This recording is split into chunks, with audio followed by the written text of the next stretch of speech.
Do you know how massive and fast-growing China's digital entertainment industry truly is? Today, I'm breaking down solid, actionable market data you can actually use. Every overseas buyer and IP licensor needs these numbers for accurate China market positioning. We walked the entire show floor and covered the full on-site panorama in our last episode. Before getting started, let's take a quick look at this episode's highlight preview montage.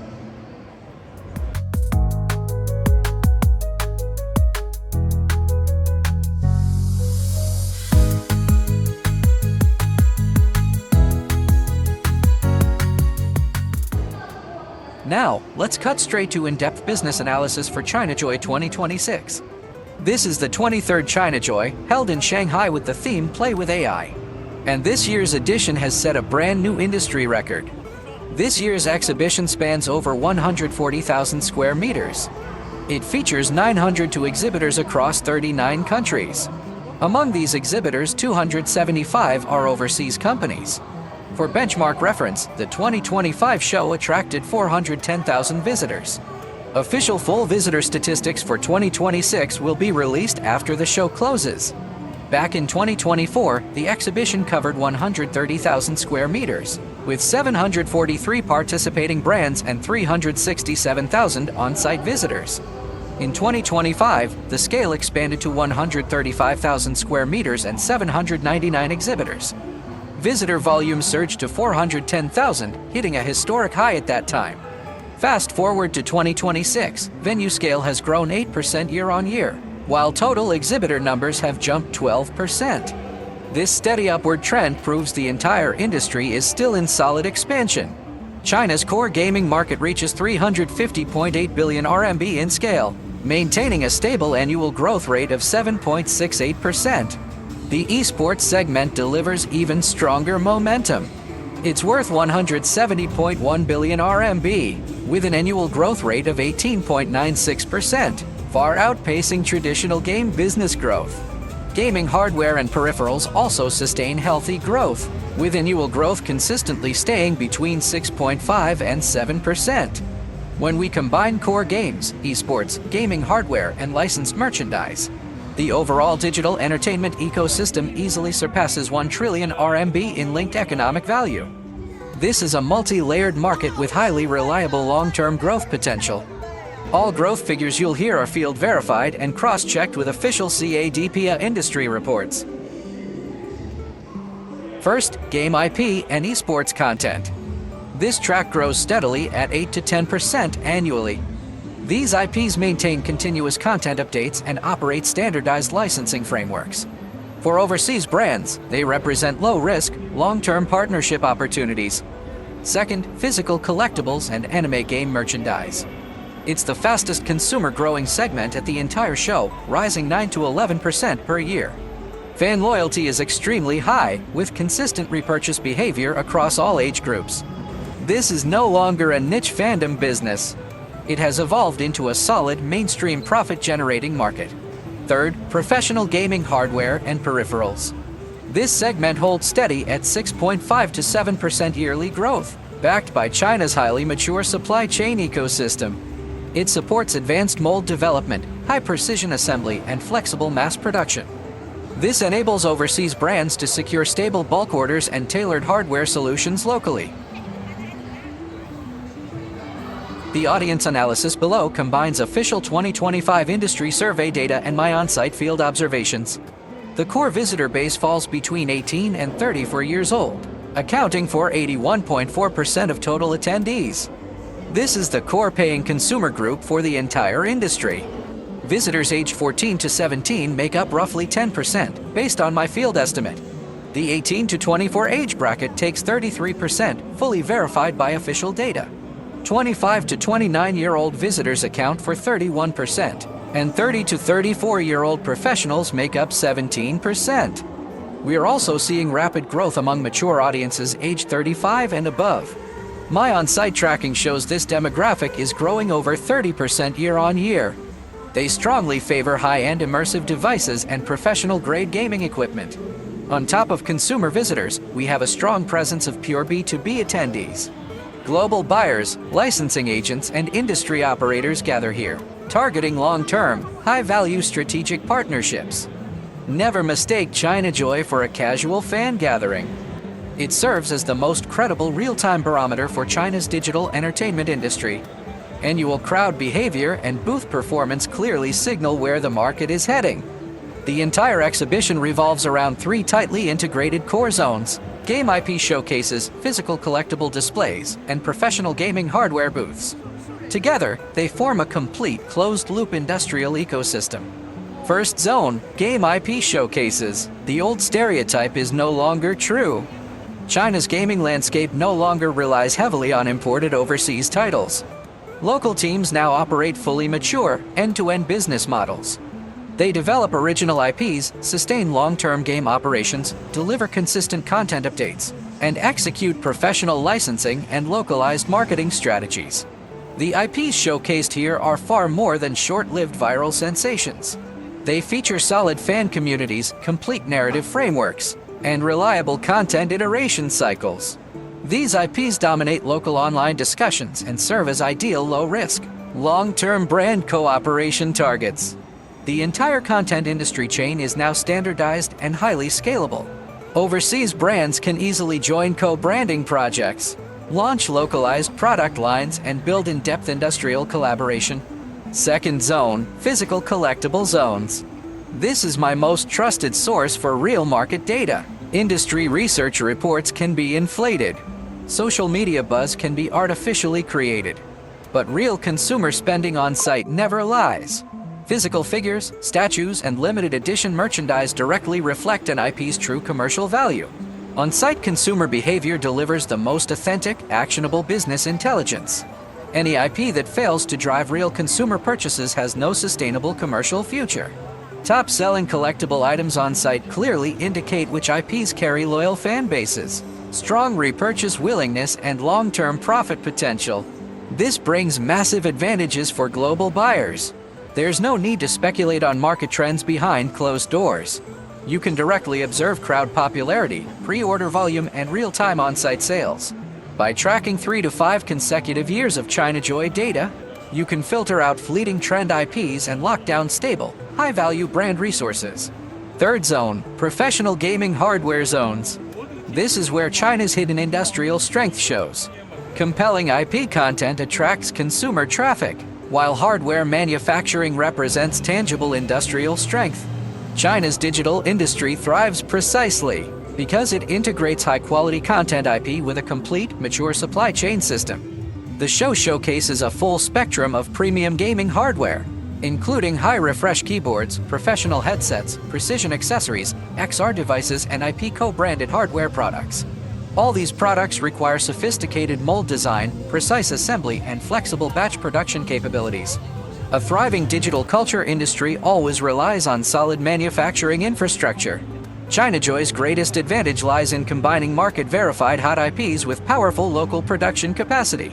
Popular IPs generate steady market demand, and mature supply chains guarantee stable product output. This creates enormous opportunities for co-branding collaboration, customized development, and bulk purchasing cooperation. Game IPs deliver core content value, physical collectibles validate real consumer demand, and gaming hardware converts digital trends into sellable physical commodities. Year-over-year exhibition growth proves sustained industrial expansion and untapped market potential. The on-site excitement you witness is far from empty hype. It represents tangible, executable market evidence. On-site consumer behavior is far more credible than theoretical B2B industry discussions. I've summarized a practical user product matching framework based entirely on on-site field research. Most overseas buyers only focus on macro-level statistics, lacking this granular standard for precise product positioning. First, the 14 to 24 age group, accounting for 43% of total visitors. This demographic favors anime-style IPs, aesthetic figures, trendy merchandise, and casual mobile game content. Their purchases are driven by trending aesthetics, visual appeal, and community identity. Blind boxes, small-scale statues, and lightweight co-branded items sell exceptionally well among this group. For IP licensors, youthful cartoon IPs and affordable collectibles deliver fast market exposure and rapid penetration. Second, the 25 to 29 age group. Making up 31% of attendees, this is your highest spending, highest margin consumer segment. Story-rich mature IPs, high-quality scale figures, and designer-limited statues dominate their preferences. Stable personal disposable income grants this group strong purchasing power. They prioritize in-depth storytelling, fine craftsmanship, collection value, and brand credibility. Mid to high-end customized hardware and premium co-branded products perfectly match this demographic's demands. Third, professional players aged 30 to 34, taking up 17% of all visitors. Trendy blind boxes and lightweight casual merchandise hold little appeal for this professional crowd. Their focus lies in hardcore PC gaming, professional esports gear, XR devices, and simulation gaming equipment. Professional performance, functional precision, and immersive gameplay experience are their core evaluation standards. This group forms the core client base for high-end professional hardware suppliers. Fourth, we're witnessing rapid growth in family audiences and casual consumer groups. The 2026 show sees a noticeable increase in family visitors and adult casual players. Light casual game IPs, parent-child entertainment content, and portable smart peripherals are their primary choices. This trend breaks the long-standing stereotype that gaming culture only belongs to young subculture groups. Younger audiences prioritize trends and visual aesthetics. Young professional consumers value quality and long-term IP accumulation. Mature professional players focus on equipment performance and professionalism. This core market difference explains why many overseas brands misjudge China's digital industry. In Western markets, gaming peripherals and IP merchandise are purely auxiliary after-sale products, serving only as supplements to mainstream game and hardware sales. China's consumer market operates in the complete opposite logic. IP is the front-end entry point for consumers. Strong emotional loyalty, massive fan communities, and a complete sales and licensing chain all stem from powerful IP content. This IP-first business model doesn't exist in the West. Such a unique IP-driven ecosystem explains China's steady 6 to 11% annual growth across the digital entertainment industry, while Western merch and hardware markets mostly stay flat. ChinaJoy shows you a stable, repeatable, high-profit model for your China market layout. These two popular product types are not good for long-term investment. First, stay away from short-term viral meme IPs. These trends often blow up on social media and pack exhibition booths. Yet most lack complete storylines, stable fan communities, and long-term official operation. Their popularity window only lasts 3 to 6 months. No sustainable licensing value or stable product stocking can be built on these short-lived trends. Second, avoid unlicensed, low-quality blind boxes. Formal authorized blind box lines work very well, but generic white-label blind boxes have unstable quality and inconsistent standards. They cause bad user experience and hurt your long-term brand reputation. Always pick story-driven, steadily operated IPs. Never fully bet on short-term traffic trends. First, E3 from the United States. The event is no longer running, last held in 2023. It strictly served industry insiders only with no access for ordinary visitors. While you could track global industry trends there, you got no real consumer behavior data at all. That's why it cannot support any real China market demand verification. Second, Gamescom in Germany. This is Europe's largest public gaming exhibition, always drawing massive crowds. Its core focus is purely on a-game content showcase. Even so, its overall ecosystem is very one-dimensional. The show barely covers derivative product lines or large-scale supply chain demonstrations. That makes it impossible for one-stop China market deployment. Third, TGS Tokyo Game Show. This expo balances B2B negotiations and consumer visitor flow really well, with solid advantages in ACG and console game sectors. Still, its market influence is mostly confined to Japan and East Asia. All its industrial segments operate in complete isolation. There's no on-site closed-loop verification that reflects China's unique consumer habits. All Western gaming expos share one big weakness. They split content display, licensing business, and manufacturing supply chains into completely separate scenarios. No single overseas show lets you check consumer demand, confirm IP deals, and inspect supply chains all at once. ChinaJoy is the only exhibition worldwide with a full closed-loop ecosystem. It combines real consumer IP verification, physical product iteration, and large-scale hardware supply chain display. It gives global buyers a one-stop, China-focused business reference. The difference is crystal clear. Other expos only show you industry trends. ChinaJoy lets you verify real profitable business models that actually work in China. All stable long-term B2B profits come from sustainable consumer demand. ChinaJoy's multi-year growth proves solid market vitality. The next 3 to 5 years will be a phase of high-quality, standardized, high-profit growth. First, the game IP industry is shifting from simple user growth to standardized licensing growth. In the past, growth relied on expanding user numbers. From 2026 to 2030, mature local IPs will finish full consumer market validation. Licensing rules will become clearer and more standardized. Cooperation risks will keep dropping. Story-rich local IPs will be the best low-risk targets for foreign brands. Second, IP collectible merch is upgrading from fan economy to mainstream premium consumption. Right now, many people still see it as niche subculture spending. But in the next few years, the market will fully mature and normalize. It will keep growing 9 to 11% yearly. Mass market merch will achieve standardized batch production. High-end limited collectibles will form independent premium value. IP value will depend on long-term brand credibility, not short-term hype. This track will become fully scalable and predictable for global buyers. Third, gaming hardware is upgrading from basic manufacturing to intelligent customized services. China's supply chain advantage will only get stronger. Mold development, precision assembly, and flexible production are world-leading. The industry is moving from simple OEM manufacturing to IP co-branded, intelligent customized solutions. AI adaptive devices, XR hardware, and exclusive IP peripherals will become mainstream. Product value and profit margins will keep rising, with steady 6.5 to 7% annual growth. Global brands can easily get customized development, co-brand projects, and stable bulk supply here.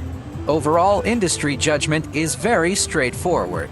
The whole ecosystem is moving from random trend-based consumption to standardized, sustainable commercial consumption. Past growth relied on accidental viral hits.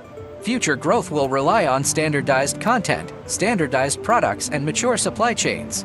Tiered consumer groups will support stable, multi-level market demand. For every global industry professional, the message is clear. China's digital entertainment market still has a 3 to 5 year definite high growth window. Early IP layout, supply chain cooperation, and precise user matching will bring you stable market dividends. This is episode 2 of our 2026 China Digital Industry Strategic Series. ChinaJoy serves as our core CN verification platform for demand verification, product fit testing, and trend screening. Our next episode will cover LEC Licensing Expo Shanghai. It's China's top pure B2B platform for professional IP licensing. The 2026 show ran July 15th to 17th at the National Exhibition and Convention Center Shanghai, Hall 3 and 4.1. These two shows form a complete business system for global brands. ChinaJoy tells you what sells to Chinese consumers. LEC Expo tells you how to finish standardized, compliant IP licensing and formal cooperation. If you want professional IP licensing rules, high-value brand matching, and exclusive China market strategies, subscribe and turn on notifications. I share field-verified, actionable industry insights for global professionals. Stay tuned for the next episode.